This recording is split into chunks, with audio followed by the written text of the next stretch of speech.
All right. Okay. So just a recap. If you can see what I'm sharing, I want you to give me a thumbs up that you can see what I'm sharing. Can you see what I'm sharing?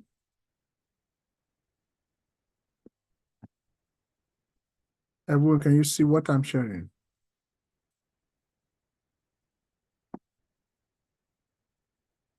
Hello, everyone. Can you see? Yes, sir. I can see, sir. Okay, thank you. Who's on iPad? iPad. Is that It's me. I switched to iPad from phone. okay? We have to rename you because I should be able to relate. So what name do you want me to put there?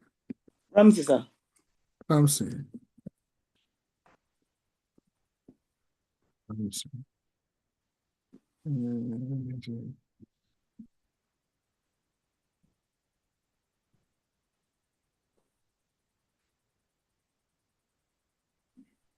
Okay. Thank you, sir. All right. So what can you see there, Ramsey? Data governance in practice. Data governance in practice. Okay. Data governance in practice. Can everybody see the same?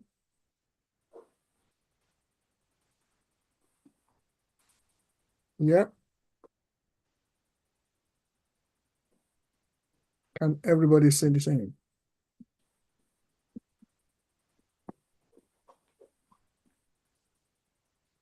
Yeah, data governance. In practice. So, all right, thank you. So last time we talked about the practice, the best practice, and I define what is best practice. Best practice is the most superior, and most acceptable practice ever that has ever, produced the best result comparable to alternatives, including updating. Okay, and I want everyone to know who is user 707816.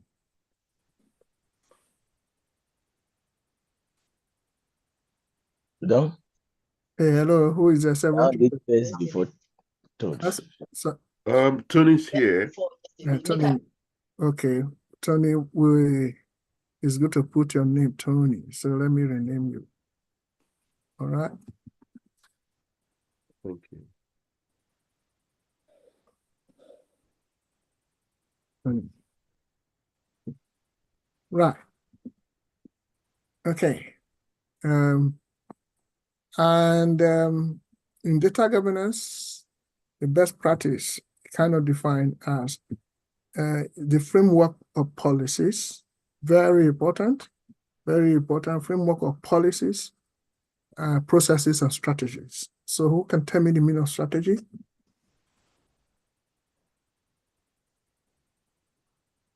Who can tell me the meaning of strategy? Have you heard the word strategy before? Yes, sir. What is the meaning of strategy?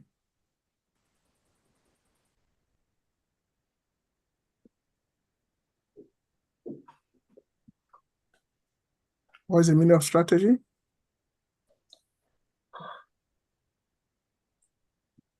Well, I think strategy is a high level of plan. High level of what? Plan. High level to of plan. achieve a goal.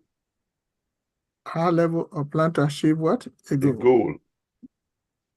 Or goals. Okay. Another person?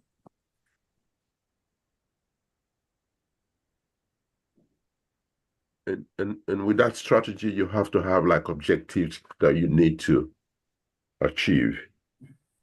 Mm. With that strategy, you have to have an objective to reach what? You need to have some, you have to set up some objectives. Mm. An action. The strategy is a plans or action putting in place for a long-term process or procedure. Okay. A strategy is a set of plans to achieve a goal. Wow. That's good. Good. So,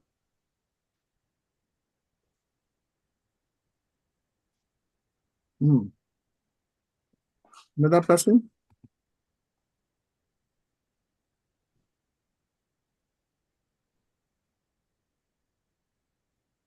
Yeah, another person?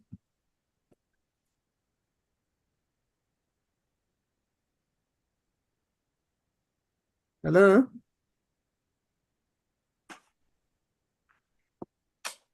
Another person?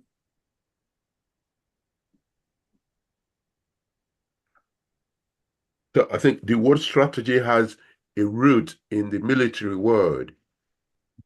Good. You to go to the note. Very important.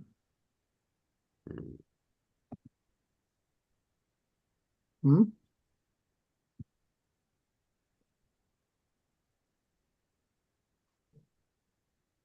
Yeah.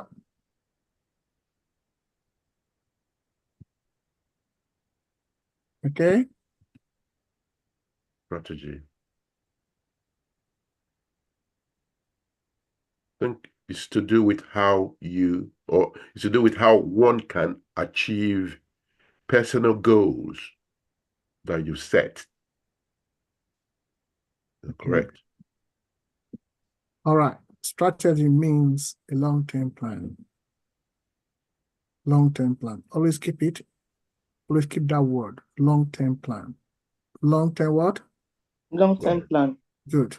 Now, if something is not having long-term plan, then we'll have what? Short-term. Short-term plan. Okay. Now, in any operation, there must be plan. And in most cases, it's long-term plan. And long-term plan is called strategy. Okay? Long-term plan is called strategy. All right? So, and I want you to understand that short-term plan is called tactical plan. Tactical plans. In most cases, both of them have got military origin. In a war, when there's going to be a war, and they have to think about, strategic plan, which long-term plan. If it doesn't go the way expected, they have plan B.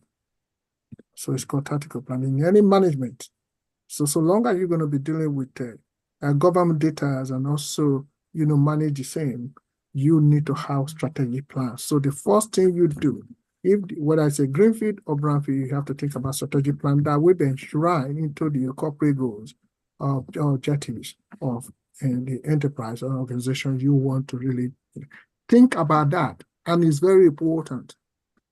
Think about that. There must be a plan to ensure what is called a value that you need to create out of the integrity of the data. So there must be framework of policies, process in your strategic planning. And what do you do on that? You have to make sure data is well managed within those framework, protected and utilized effectively. Why do we need to do? By doing, how are we going to do? We need to establish standards. In your policies, there must be standards. Okay, in your management, there must be roles and responsibility, and also guidelines to guarantee the quality, because the essence of it is the quality of data you want to create.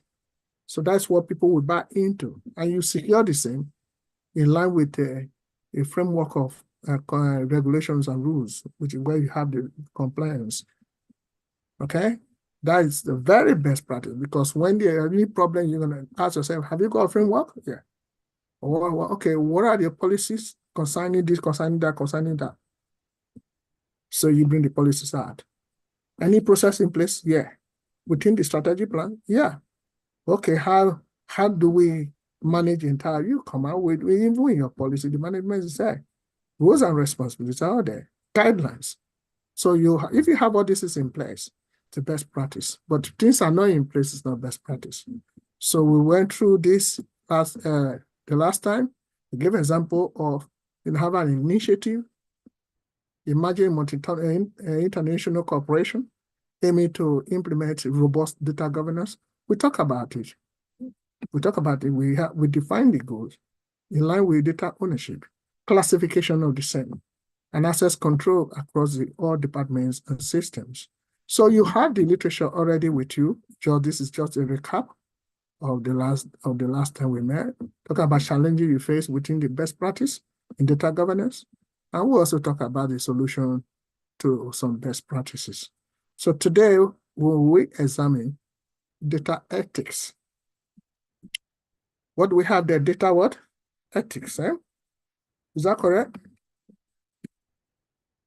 Can you see what we're having right now? Data what? Ethics. Is Ethics. that good? Yes, sir. Thank you so much. All right. So data ethics. Have you heard the word ethics before?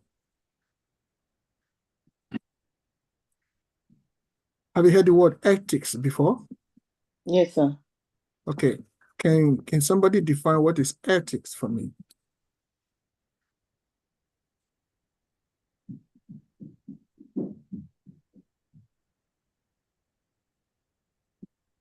I think ethics is to do with morality. Morality. Ethics has something to do with moralities. Morality. Okay. Another person? And that morality, oh, sorry. I want you to be more. Sorry. Right on. Wow. So that morality deals with dealing with or knowing or differentiating what is right from what is wrong. Okay. You want to phone a friend? Another person? I'm thinking. Can you hear me, sir? Mm-hmm. I think ethics is funded standard of right and wrong. That some. You want to phone a friend? Well, I'll leave it now. Yeah. Right. So, yeah, you're on your way doing it, making it. I mean, all the two contributions are good. Anybody? Any other person? I think it's to do with the moral principles and values, beliefs, and attitudes. Okay. Can I ask you, Tony, your real background originally as well? Well, I did ethics in nursing. I did part of my degree, and I know the values attached to ethics. So I'm in mental health, so we use ethics as part of my practice. Okay. Thank you. Part of my clinical and ethical decision makings. Okay. All right. We have baristas here. We have people who within the social setup as well as also barrister and also lecturer. So, but I want you to understand, because from the word itself, you guys have actually tried. We have ethical responsibility. Ethical it has something to do with core standard, good and best practice within any organization. If you look at it, Barrister Emmanuel has put something right there. But I want you to understand, ethics is the moral standard that governs people's behavior, or a group of people's behavior, or individual behavior, or a group of people, or maybe in this context, it's an organization. So, moral standard. So, for example, every moral standard, we need moral obligations, and it goes with either reward or consequences. For example, your child comes from school, and you tell your child, you say, well, this is where you put your shoe. This is where you put your school bag. This is where you put your coat. The next thing, go and wash your hands. Sit down for dinner. That's also time you go to bed. Has anybody done that before? Yes, sir. Thank you, Ramsey. Good example.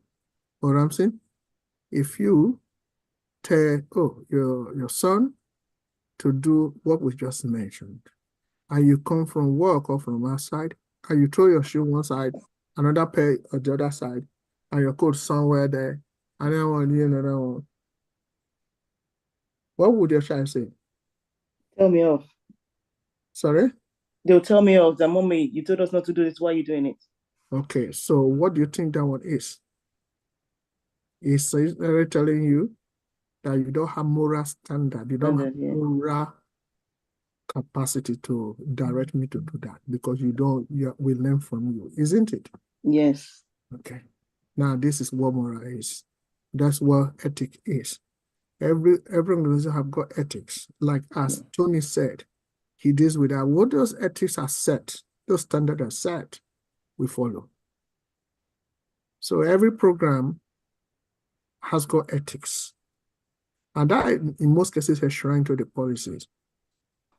Okay. And inculcate it right to attach it to your corporate goal. So once we look at the norms that exist and that you have to follow. So with that, if you can follow that, then you're going to follow best practice as well. Is that okay? Now, definition. Data ethics refers to the moral principle, guidelines, and standards. Please don't forget. Tony, do you want me to underline this? Yes, quite important. Thank you. Thank you, sir. Yeah, very important according to Professor Tony. Yes, done that. Governing the collection. So the moral principle, guidelines, and standard governing what? The collection, usage, sharing, and storage of what? Data. You want me to highlight it and bold it and yes, very important. Yeah, very important. Yeah. Let me do that. Okay. So this is what it is. So just ask a question. Is any moral principles, the principle, the guidelines, and the standard governing what? Data collection, usage, sharing, and storage.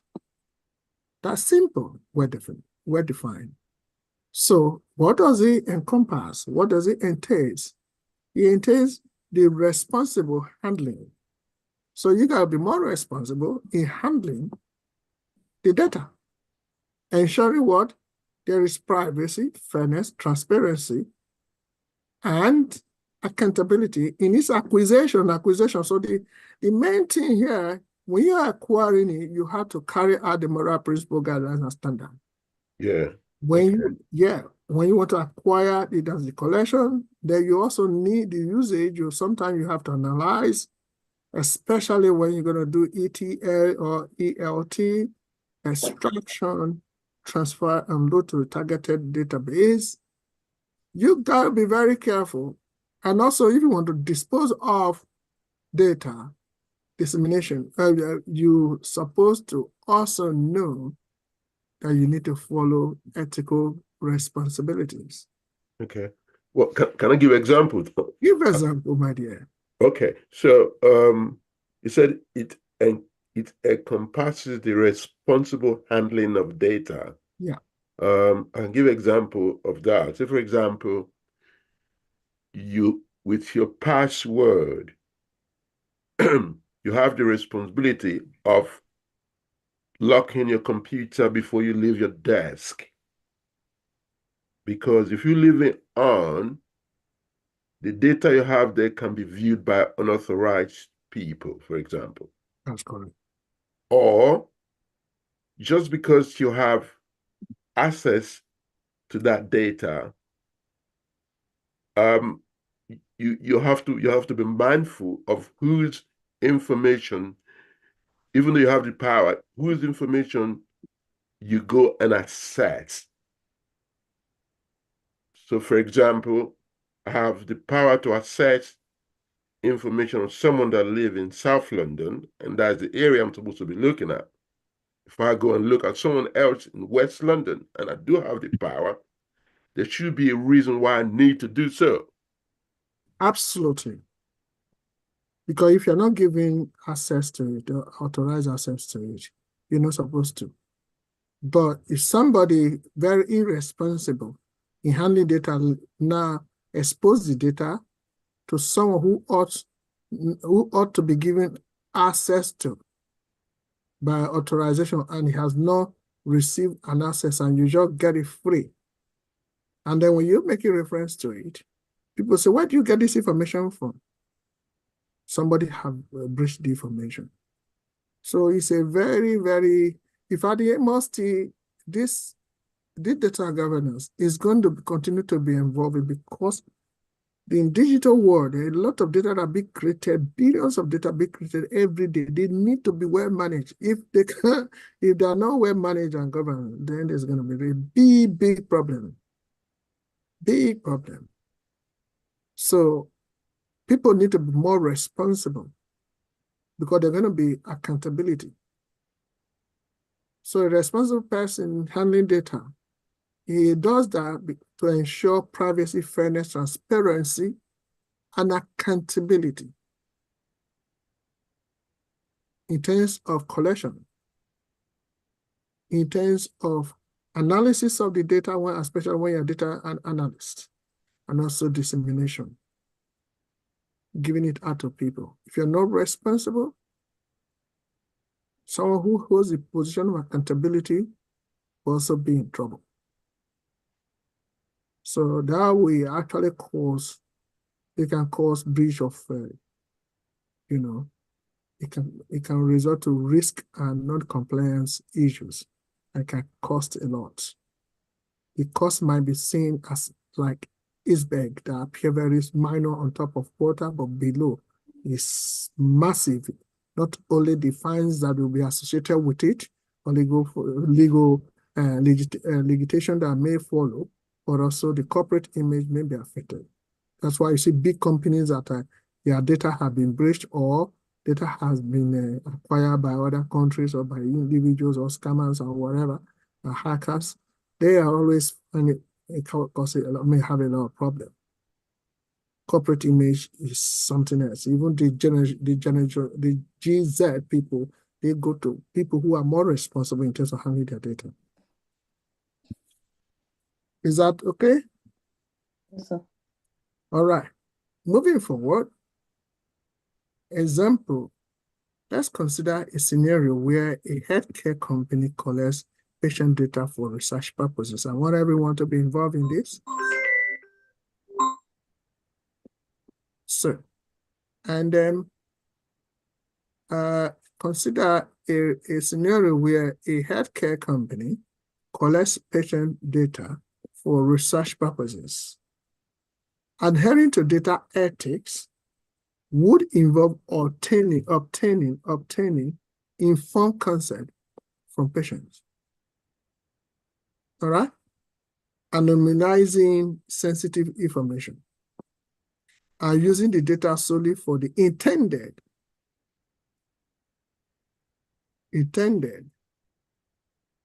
research.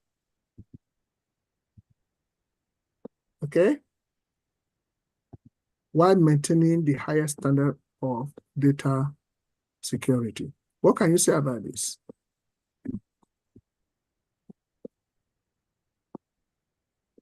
What is the name of the company? What is the company's?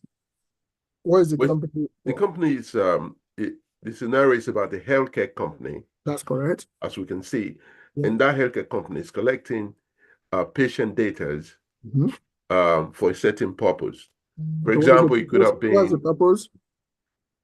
They're collecting the data for research. They're researching on a particular topic. I don't know what that topic is. It could be weight gain. Yeah. For example, it could be weight gain. That's a very good example. Yeah. And the weight gain, the research could be based on your diet. What do you eat, and what time, and do you eat fruit and stuff like that, and the consequences that follows if you eat certain food, for example. And this research may be looking at certain age group of people. So you can put your name, date of birth, your age, where you live, Mhm. And they might even ask you about other, family history about diseases and stuff like that. Yep. So, and they could collect information from about maybe 300 or 500 people, Mhm. and they'll put this information together. And from there, they can start to analyze and try to get the information they need. But in the process of this, the purpose of the research is to look at certain group of people. It could be Black people, white people, Mhm. their diet. Mhm. So when the research is conducted, the purpose of the research is to see how certain type of food affects certain age group of people, because it could be age, blah, blah, blah. But the research has asked you so many questions, and the purpose for the research is to identify the effect of certain diet on certain age of people. And that's what you'll be looking at. Yep. And that is the goal.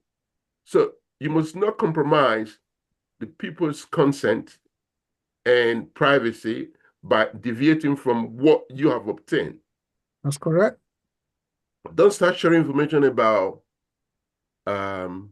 this not to do with that. Okay, just be specific and don't compromise the information that they've given to you. Just go on that point and deal with that. Mhm. And don't sell the information to other people.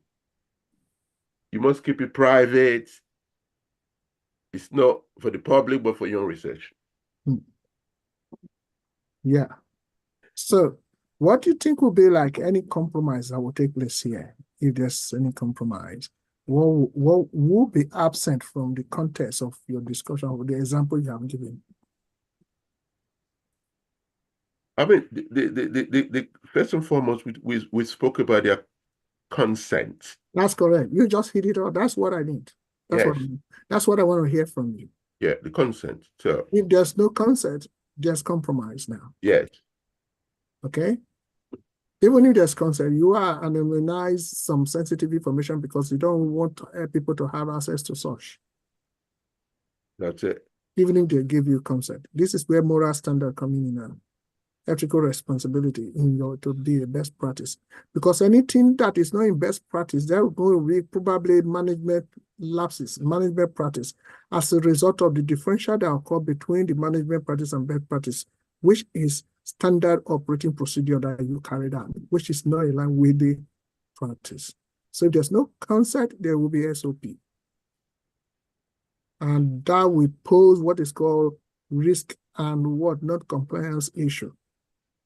Because when there's non-compliance issue, and when there's litigation, when they're going to investigate it, they'll say, okay, what is our best practice based on this? Then you bring it out. Has it been followed? No. So most questions that come from an interview is about best practice. Best practice, ethical responsibility. Because they look at you as someone who is high from management perspective in implementing the corporate framework that you have put together as your program. Yeah. I mean, like you have underlined, it says that and using the data solely for the intended research. It's intended. Which is very important. Very important. The intended research. If you deviate from what is intended, because it's so easy to deviate the information, the data. If you don't follow that, what is intended for, then that's compromise. Compromise. Even if you want to move from the intended, there must be what? Consent. Now, the question is, I have to ask this question here because there is some few questions, some serious interview question based on this. The question is this: if you are in position to have unintended purpose to use data for, and the person hasn't got capacity to take decision in terms of consent, what will happen? Sorry? If you intend to use the data outside the intended purpose, so if you tend to use the data outside the intended purpose, Yeah. okay? Yes. And the persons whose information you have hasn't got capacity to consent to your new intention, what will you do to still use the data? Well, I mean, we have something called best interest. If they don't have capacity in relation to that particular research. Well, let's look at a scenario, like as you said the other time, a scenario whereby the person has to be the person, this is a healthcare estimate, and the head of the person require consent. And if the person who you tend to use the data for a reason, for the head of the same person, and the same person now has no capacity to consent, what will you do? Well, I mean, if the patient does not have capacity, I mean, in health, there are times when we may have to act on that person's best interest. Okay, when you want to add when you want to add the best interest of the same person and he has no capacity, what will you do? Okay, Louis, your hand is up. You want? Yes, Pastor. May I carry on? Yes. Yeah, that's why I called you. Okay. In regards to this, when a patient, a customer, whoever it may be, is in a vulnerable state and they don't give consent, while talking to them, this is why you have training to spot out vulnerability in terms of customers. If you are filling in the data in regards to the customer, you must seek consent if they are okay with you putting that in on the system, whereby they're not in a position to do that. This is where you need to act and still put that on the system. And that way, other people who are also in coalition with you, providing services for this customer, whoever is going to deal with it, will have an idea of what they're dealing with. And that way, show compassion, empathy on how to deal with it. It becomes a more sensitive issue and not just a normal issue. That's my input on it. Thank you so much. If you read the chart, Paul made a statement that I think the next of kin should be the person to give consent. That is right. That is only when the next of kin has been authorized as well, that in a case like this, it should be. But in a case, are you talking, Pastor? There are different scenarios to this, so I deal with this every day. Yeah, but there are different scenarios to this. If you're talking about authorization to speak on behalf of the customer, that's what we're talking about consent now. So okay, I thought it was more of filling into data. I know I came in. No, collection of data quite different. So the concept we're talking about here right now, like Tony said, we're talking about thinking about the best interest of the patient. Okay, in that best interest, you're going to take decisions. Does that best interest remove the issue of consent? No. So yes, but Pastor, like I said, there are different scenarios to this. I've got accident issues whereby someone is very fragile talking to me, and instantly I start acting, and I don't hesitate because immediately service needs to be provided for this customer. So even while they are in a bad situation, shaking, and immediately I just put that in. I don't even bother asking for consent about this because it's a dicey situation.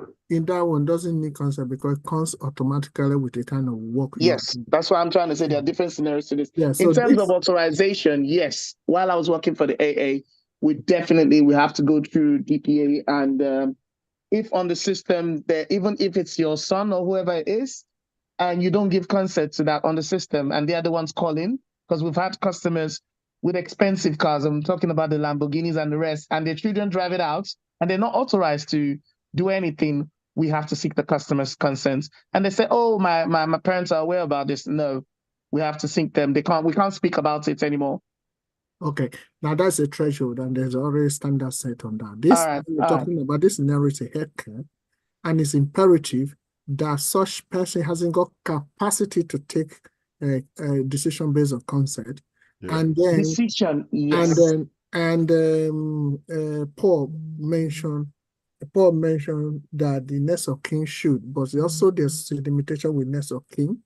Yeah. And also, we're talking about concept. This is a real life situation, so that's why I'm talking about real life when I dealt with one about 2 hours ago. So yeah. So on this, Tony made mention of best interest. I love that word. And Tony, don't play with it because you're overdue to do one big exam now. I mean, have a very big job because I'll be looking at your contribution as well. So when you talk about best interest of the client himself, I mean, of the patient itself is very important. But with that best interest, consent is also needed. And that consent will come, for example, if it has to be like operation. And or you're going to carry out operation, next of kin, probably the level of next of kin authorization or consent. I was about to go there, that level of next of kin. The first consideration should be the family. Yeah, so now outside that, next one should be the brothers or sisters. No, but where sometimes the doctors may not go to all those ones because there are things that require a barrister is so busy here. I don't know. I know by now it's supposed to. Yes, so barrister should be able to input on this one. So on that basis, they have to seek consent from court. And once court able to authorize it, then the doctor. It may not need to go to that one. Pastor, there are a lot of situations, even with children. Depends on the scenario one find itself. Yeah, there are different scenarios to this. Loads. Yeah, so that's what I'm saying. When you handle people's data and the consent is needed on this, I mean, in the context of these scenarios, I think it may go legal. This for example, area is very wide, except we're talking about threshold of a particular organization. And this for example, in this one, Louis, for example, in this, like some group of people don't like receiving blood. Yeah. Okay. And the blood is needed. So this is where issues have to come. You go to the family say, no, we belong to so group of, But also that has another threshold when it comes to, for instance, if it's an adult, yes, if they are not incapacitated in terms of responding, yes, the family has to come in. But whereby they don't see them, there's a in terms of the NHS, if you look at it that way, there are other people who step in before it goes to the courts. If the family has to challenge that. That's what I'm trying to say. If the same family believe that in their relation, they guys will not take the decision. Like the Jews, for instance. Hold on.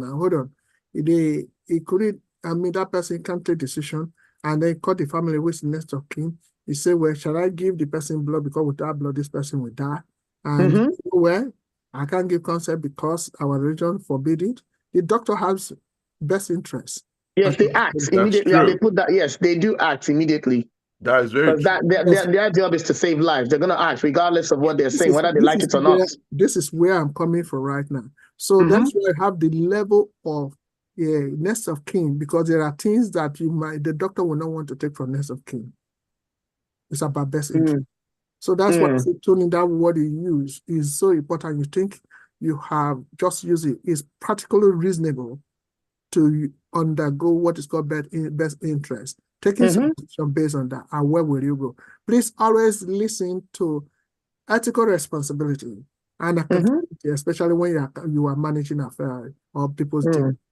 Please always think about that. We can bring more scenario in to trash it. Maybe probably when I'm going to be asking some few management questions in terms of ethics. I think someone on the chat has put something in regards of that. Next of kin, brother, sibling, sister, usually consider next of kin. The deceased, surviving spouse, parent, child, legal adapted child or grandparents also may be considered as a next of kin. Okay, so can I say something? Yeah. Can I say something in terms of consent? Yes, you could have all these people you've mentioned to be your next of kin. Yeah. But if I deny all of them consent, you could be my next of kin. You. Hello? Can you hear me? Can you repeat that again, sir? Okay.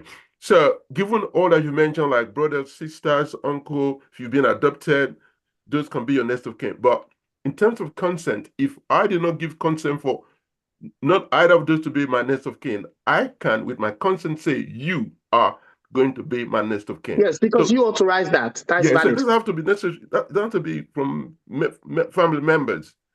Okay, Okay. you're right. You're right. But whichever may be the case, Okay, Pastor, I need to go now. Sorry. no problem. Whichever may be the case, all right? No, Louis is at work anyway. Whichever may be the case, we must able to understand the level and the extentiveness of kick and go.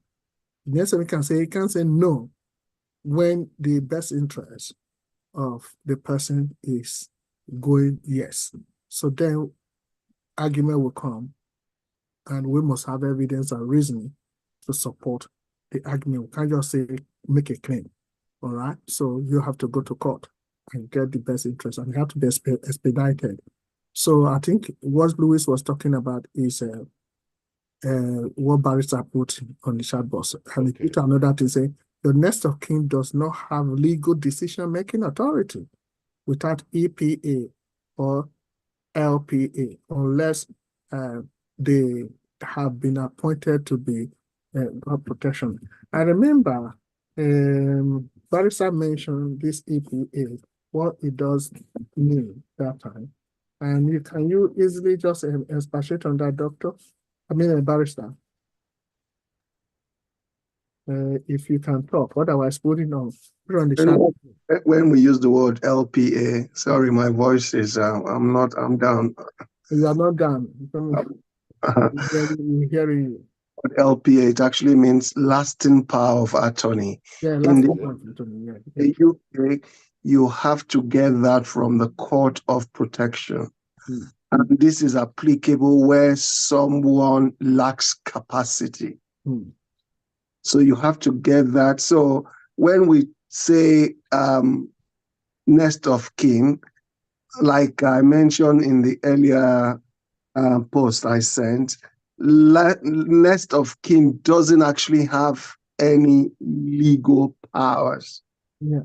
If you're looking for legal power, you have to get an attorney. An attorney here means a lasting power of attorney. And like I said earlier, this is when someone lacks capacity and unable to give consent. That's correct. That is the legal requirement. Thank you.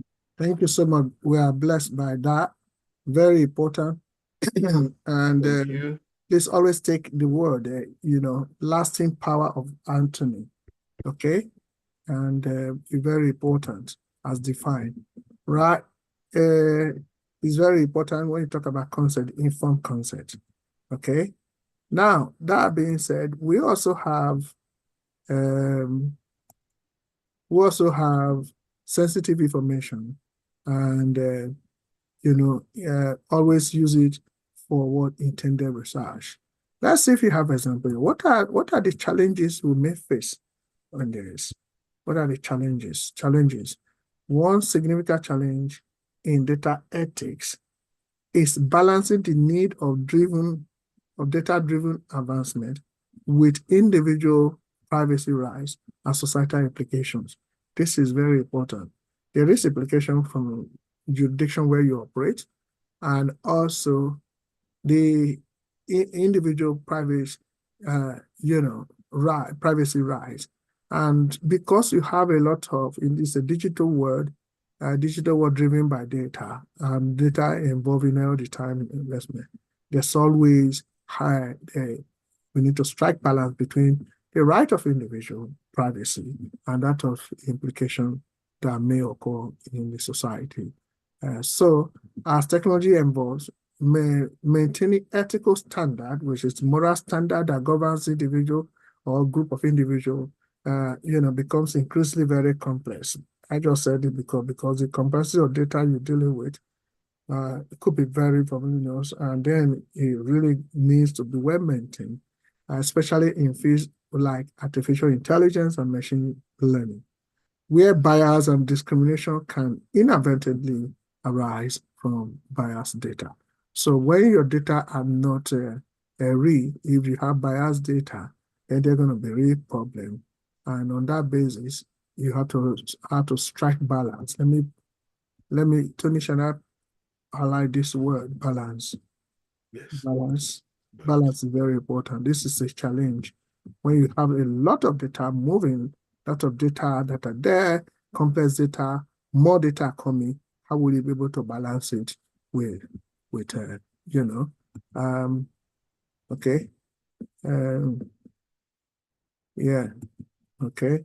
Emmanuel, somebody thank you for that explanation. Very good. It's good to acknowledge people and always encourage people to get that. So this is one of the challenges. But if you have this challenge, what would be the solution? So to address these challenges, organization must establish what comprehensive data governance policy. So why do we need comprehensive data governance policy?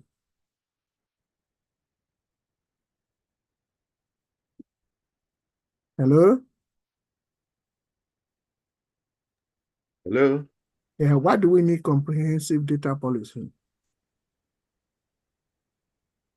Well, I think the policies are there to guide our steps. So why do we need the comprehensive one at this time? Comprehensive, a lot more. In this context, comprehensive means what there? Elaborated. Elaborate, covering that. Another word you can use in this context would be like a robust one. Okay. Why do we need it? I think To cover every aspect. Every aspect. Aspect like in terms of striking the balance between individual privacy right and what? And societal norms. Implications. Okay? So conduct regular ethical audits. Please take note of all these things.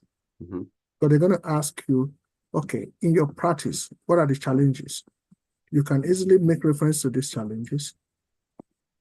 Okay, because we handle a very big complex. Initially, we're having a small data, but then when during our migration, maybe scalability to cloud, so you decided to one of the challenge you met is balancing the need of high driven data driven involving with individual privacy rights and implications of the same with the society and organization. So what did you do? What did you do? You will now decide to develop. Use the word develop. Because you don't say create at this time, because especially you already have a brown feed. So if you say create, then you're talking about green feed. So you cannot say you now have to develop a very robust data governance policy that accommodate the migration or the scalability of the complexity of data you're handling, right? So, that accommodate, every aspect of, the program. And you also conduct regular, ethical audits. Now, when you talk about ethical audit, what do you really mean now?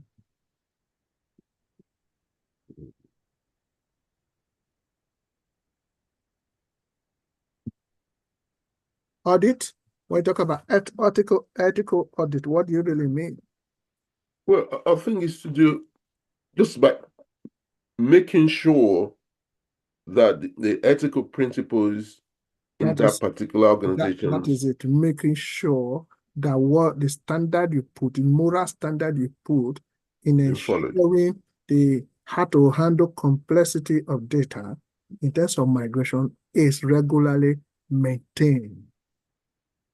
You see, this is how it is used another word for it, where you're trying to sell yourself before the interviewer or wherever. Very, very important. These words, play around with it. If you are so conscious of what we're doing, what we're teaching right here, please make sure you lay emphasis on whatever you do. You don't have any problem in facing any interview based on this, because this will come.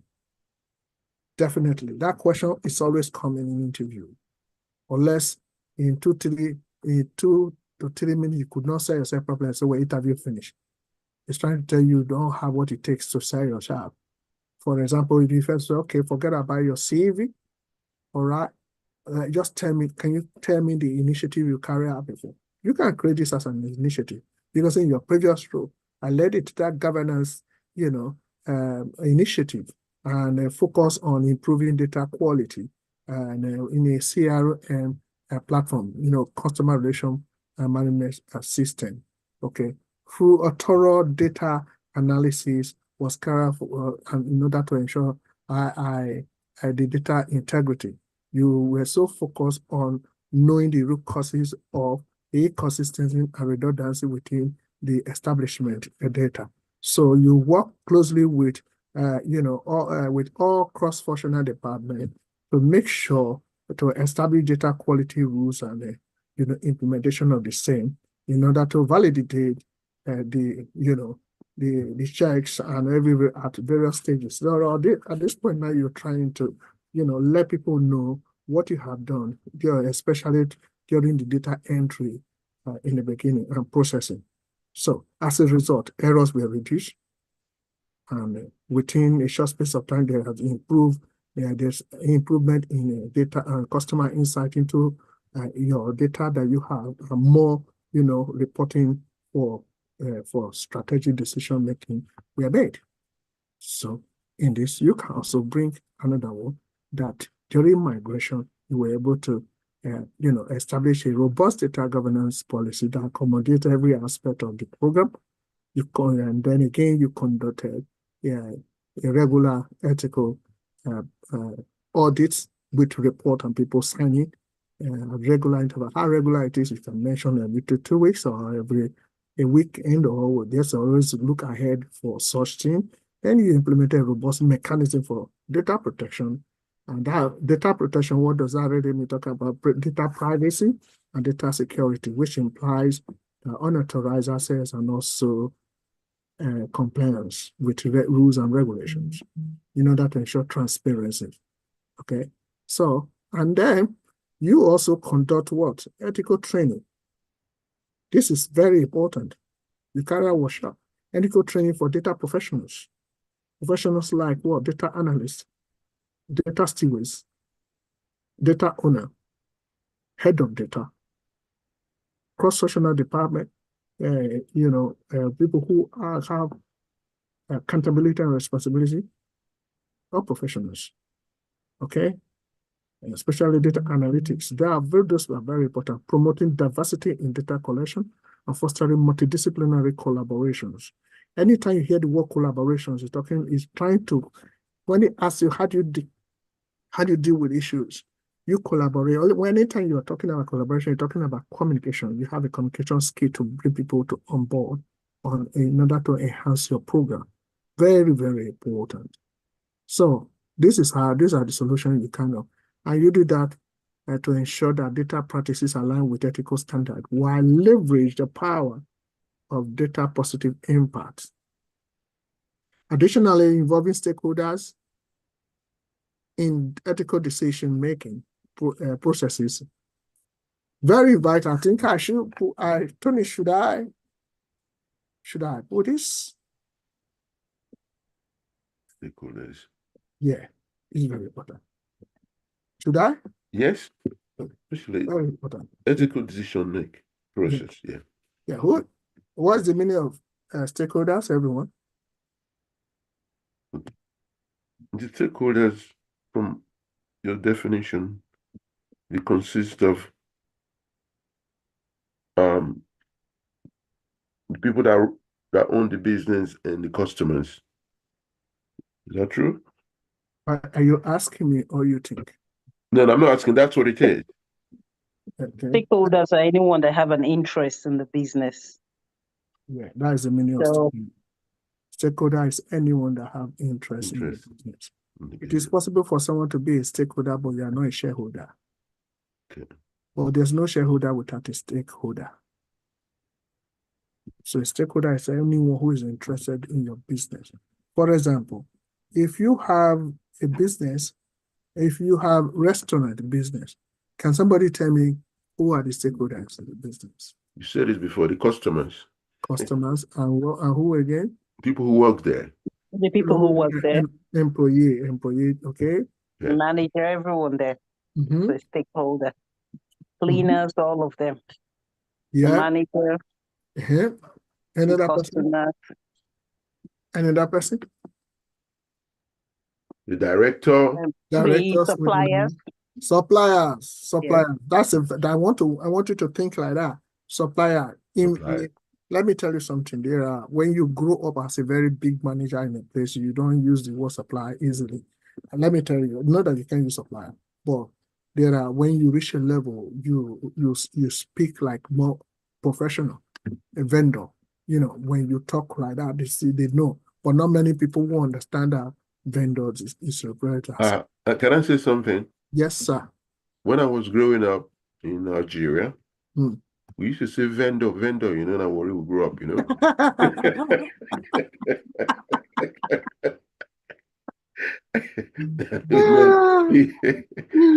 Yeah, that was vendor. Nah, vendor. So here I am again with this vendor. So please, you know, as you're moving up, you talk like a professional. Yeah. Many things that if I had known them many years, I don't think I would have been, you understand. So it's very, very important. And luckily, because I have a qualification to even lecture everywhere in the world, Harvard, Oxford and Cambridge. And it's an opportunity for me it's a privilege for me to have that. Not many people will always have that. And because I'm lecturing and also imparting operations, imparting in the society, even when I'm also, you know, doing this thing, I come across so many things. Having this experience, about 37 years experience in engineering, management, and operations and businesses, I begin to see so many things. There are languages that we do speak, that we do say, that it is okay. The person is just like this. But when you begin to go up, you begin to use some other languages. So, yeah, that my question still remain. What are other stakeholders, stakeholders? Stakeholders?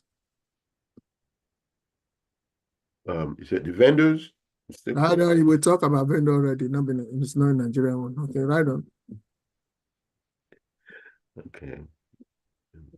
Okay, let me help someone. In a restaurant, do you see the kinds of people coming? Yes. Why are they coming? To check the company. What they are coming, they are interested in your business, a restaurant. Food inspector, barrister put it there, food inspector. So they come in, HLC, food safety, they will come. They will come. They are interested in your business. The council will come for what? Inner revenue. Barrister, are they coming for what? For money, man. Money. So they're interested in your business. Okay. Who else again? Anyway, I was asking some managers many years ago, and one of them asked me, told me, I have never think about that before. And when this guy made a statement, he told me one of the stakeholders, everybody was laughing. Then I said, why everybody laughing? He said, how could he say such a thing? But they don't know that the answer was right. Do you know what the person said? No. He said the guy said one of the stakeholders are tips. Eh? Tips? Yeah.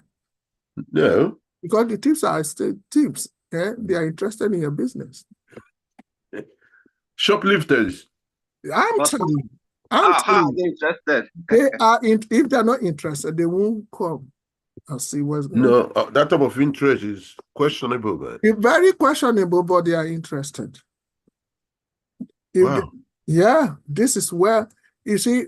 Well, now it's like we when a question is thrown, and answer comes. Maybe if it's assignment or whatever, if it's not objective answer you're going to give, you have to be subjective and depends on how you argue it before them with evidence.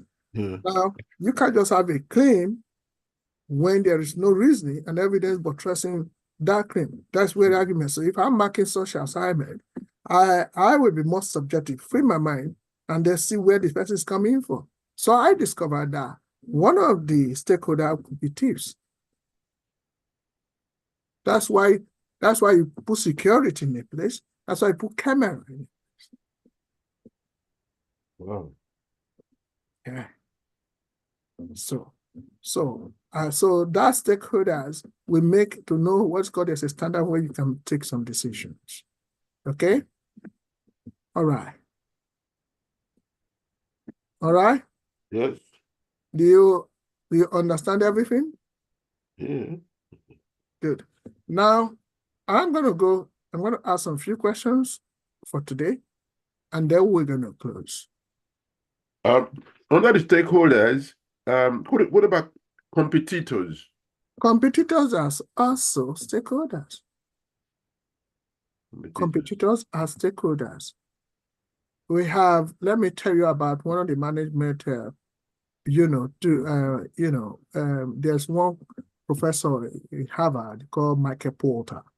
And the guy came with propounded a lot of theories, and within his own theories, he would counter his own theory again and bring another one. So he brought five forces measurement of how to, as a tool in controlling. But one of the theories he propounded is said a company will want to know the future vision of another company. It's not benchmarking, but he wants to know the future of another company. Mm-hmm. Why? So that I can have a more robust strategic, plan for the fiscal year. So why is he saying that? He has to employ people to another company, to that company, Mm-hmm. to get the strategic plan of that company so that they can get it themselves. Do you know what's happening within the competitive environment right now we have? In order for them to create a comparative advantage over the other, you can see iPhone, Samsung. You see, they're almost coming out with the same feature but different design. So they know what they do. And we have what is called terror technology in engineering. So people sponsor people to work in an organization or in a country in order to pass information from another country. Wow. That's what's going on. So it's one of those things. So when you have a competitive environment, for you to have a competitive edge over the other one or competitive advantage over them, you need to have what is called a robust strategic plan. Invariably, that is called spying. We even have secret shoppers in the shops Yeah. who go around watching what consumers do. They go to other competitors, watch what their consumers buy, watch how they set them out in the shops, just to lure more customers in. Then they go back just to lure more consumers, and then they go back to their own shops to go and do the same thing. Yeah, especially even a place in United States of Africa called Nigeria. There's somewhere they will tell you, say, how much you buy this? I come on, I sell it very low in the next shop. Come there, tell them say you are coming, and you come. This is what they do. People, that's why you have spies. That's why you have people who say, I need job. You say, but we don't have a vacancy here. You say I can do anything. I just need the recommendation. I just need when the time comes, I can clean. By the time they're cleaning the people's office, they're collecting data. Ooh. Yeah. So I'm learning so many things, man. Yeah, I can tell you. I can probably I thought I normally to share what is called operation management and operation research, and so I know what people do in terms of marketing strategy as well, and also operation from A to Z, and very important. And there are a lot of things in terms of management system. So anyway, that's it. Let me ask some few questions, and I will want us to relate to them. Okay. just a few questions because we have to close on time. Right. What is the primary goal? Primary goal of data ethics.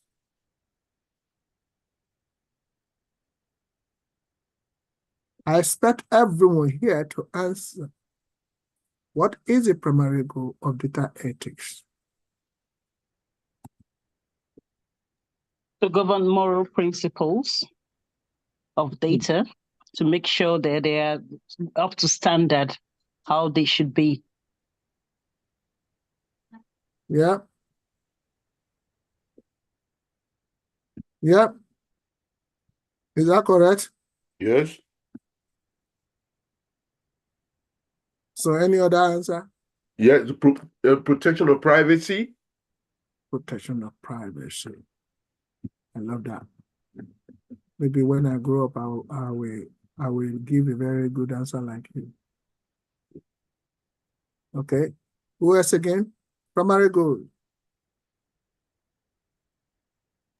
Making sure the data is compliant with whatever standards are being set in that particular organization or company. Okay. I have given you the literature of what we taught today. I sent it with practice as well, best practice as well. So you might be able to read it and get some answer. So the answer to this, basically, you have all tried anyway, is that data ethics aims to ensure responsible and ethical handling of data, considering privacy, fairness, transparency, and accountability in its collection, usage, and also data sharing. Please take note of this. This is the core principle, primary aim of data. Is that okay, everyone? Yes, sir. Okay. Now, why is obtaining informed consent crucial in data collection? Why? I told you the other time there's going to be a question on that. Why? If you go to the chat box, I put the question there. Why is obtaining informed consent crucial in data collection? Do we still have Ramsey there? Ramsey? Yes, I'm here, sir. A happy New Year, because we haven't heard your voice for 2 years. Okay. Yes, yeah, so why is obtaining informed consent crucial in data collection, everyone? Why is it crucial?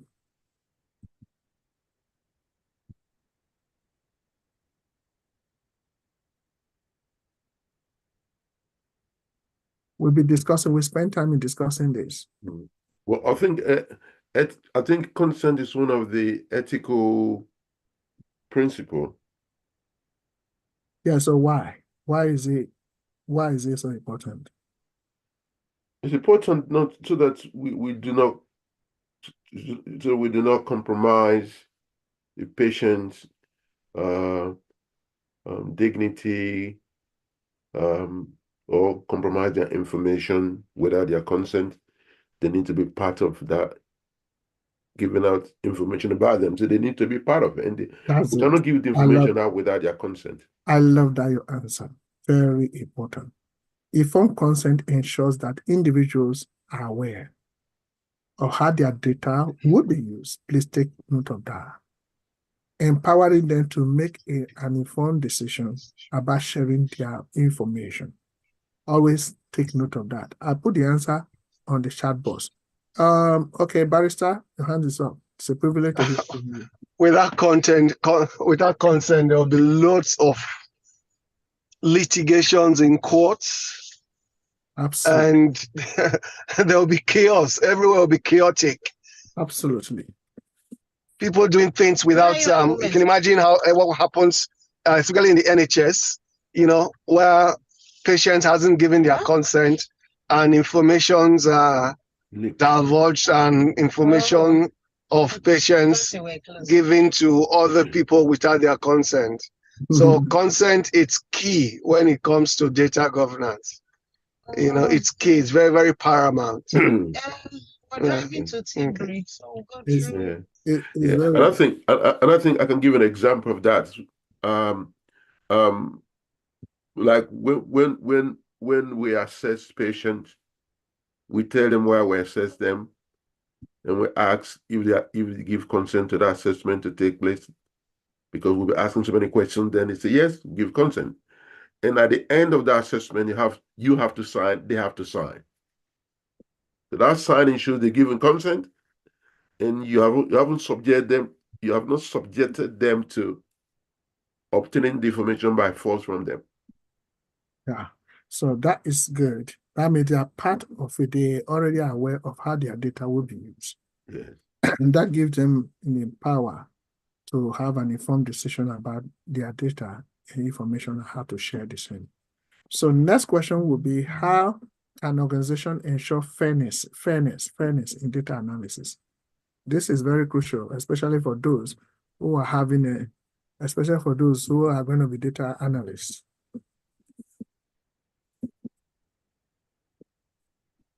How can an organization ensure fairness in data analysis? Fairness.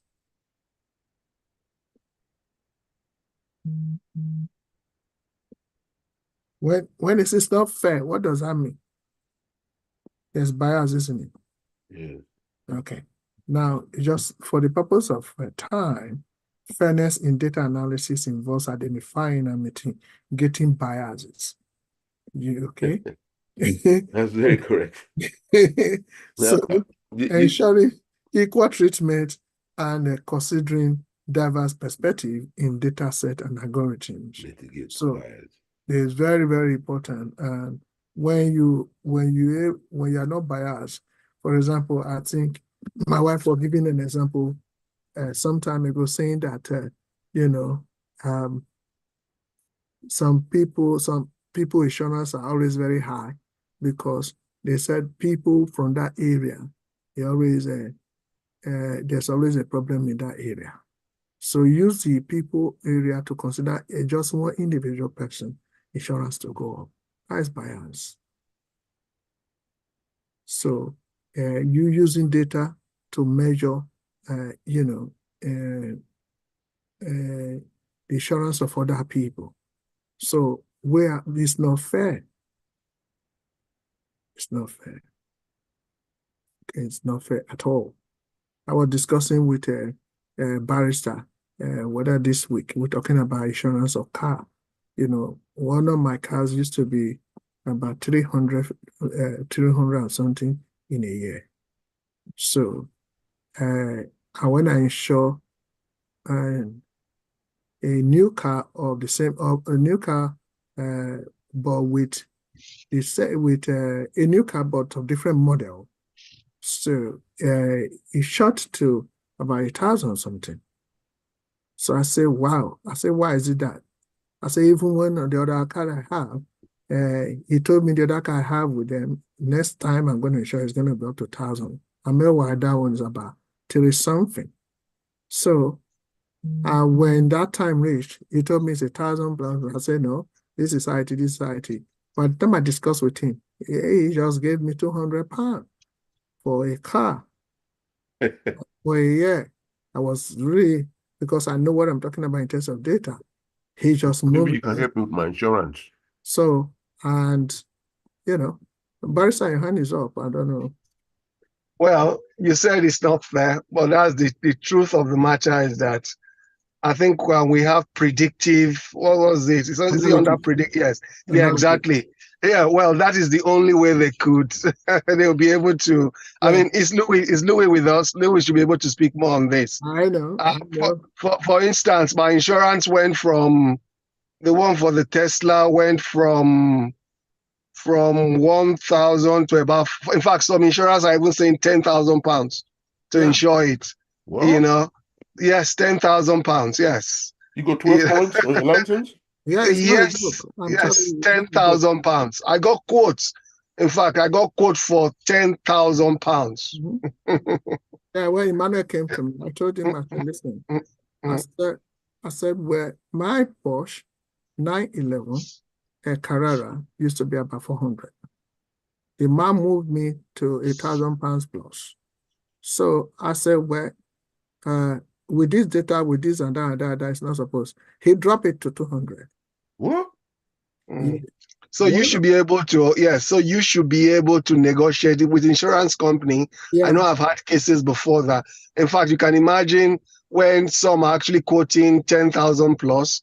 At the end of the day, I finally got one of 2,000. They mistakenly canceled. I said they should remove one of my Mercedes. Yeah. You know, not knowing that they canceled the Tesla. And I went back to them. As soon as I got the email, I said, what is this? Oh, they said because it was cancelled. I now took it up with them.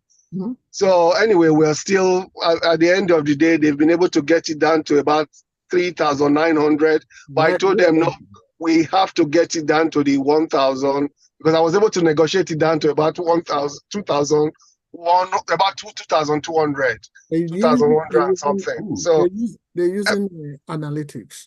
Yes, that is it, exactly. But is it really fair? Because there is a bias, because right now not everybody find itself in that.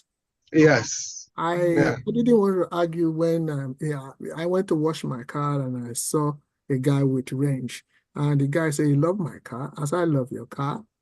And he now told me, I said, "Well, this is my insurance." It used to be like, they say you should thank God for your life. He said his insurance is £6,000. And this is I just thank God that I have it 1,000, because it's it's a separate model of it's 10 of it in the UK. So, and at the end of the day, I got that. I got away with it.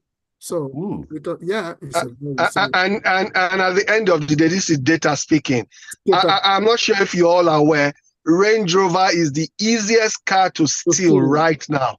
Now, Range Rover in 2 seconds, some people are actually paying £10,000 for a Range Rover to insure Range Rover. It's only 6,000. The man was telling me that. And shortly after that, the police advised, and the police have a discussion with a Range Rover Jaguar, and Range Rover Jaguar have now invested £1 million to help police to tackle issue of stealing security right now. So why not just spend that money looking for ways of making that car more secure? That is why they work on data, and they're also working on more things to make sure things are done properly. Yes. It's very important that they get it done.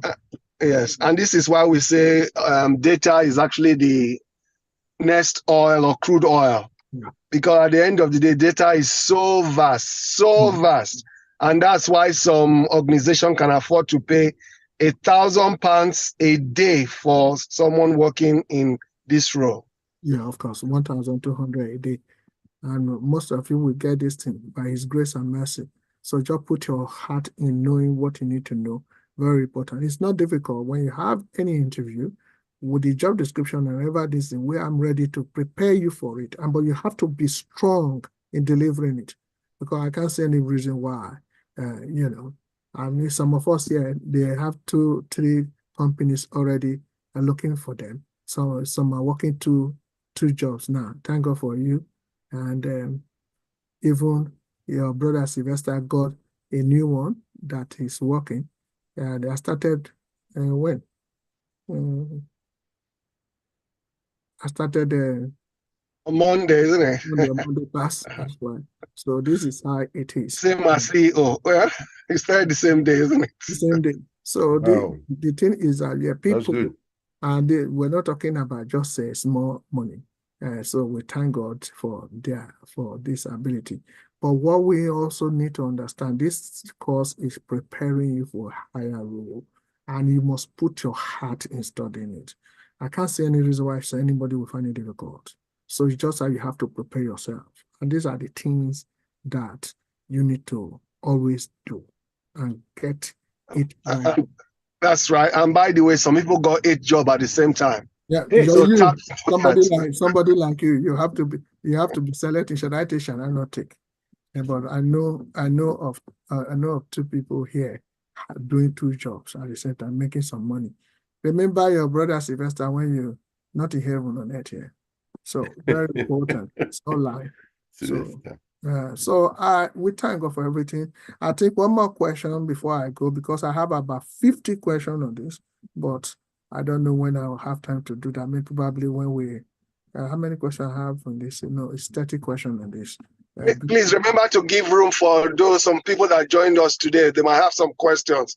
I think we have lots of people that joined for the first time. Let me just give room to those people now, because I need those people joining for the first time. They will start all over again, because to reach this level it has not been easy for people. But do you have any question, those who are joining today? Well, we only have at least one person who joined today, and that is Ramsey. Do you have any question? No, thank you, sir. I just want to say thank you very much. Oh, for the what? For your explanation. Is very easy, straightforward.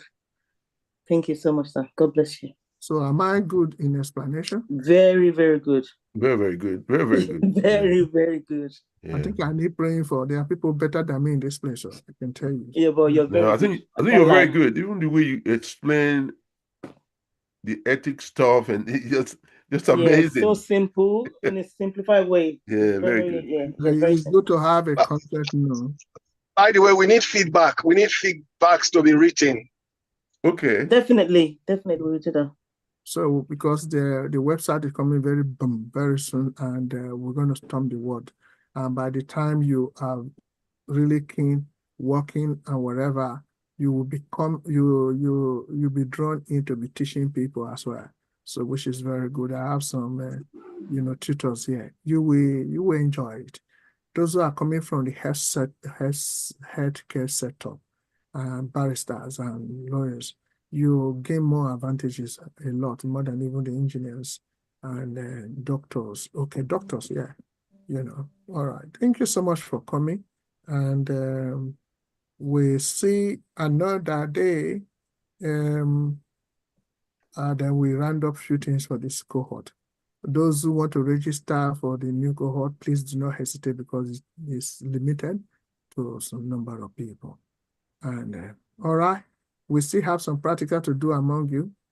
We haven't done. Sorry, I think Prof. Brother is here with us, Soji.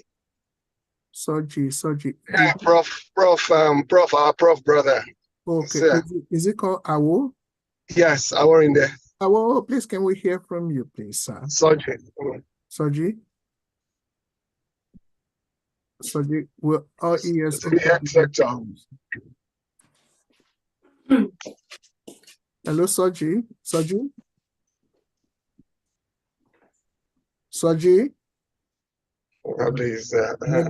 Maybe he's busy, so another time. Yeah. Okay. Could you tell him to send me any? No, can't really.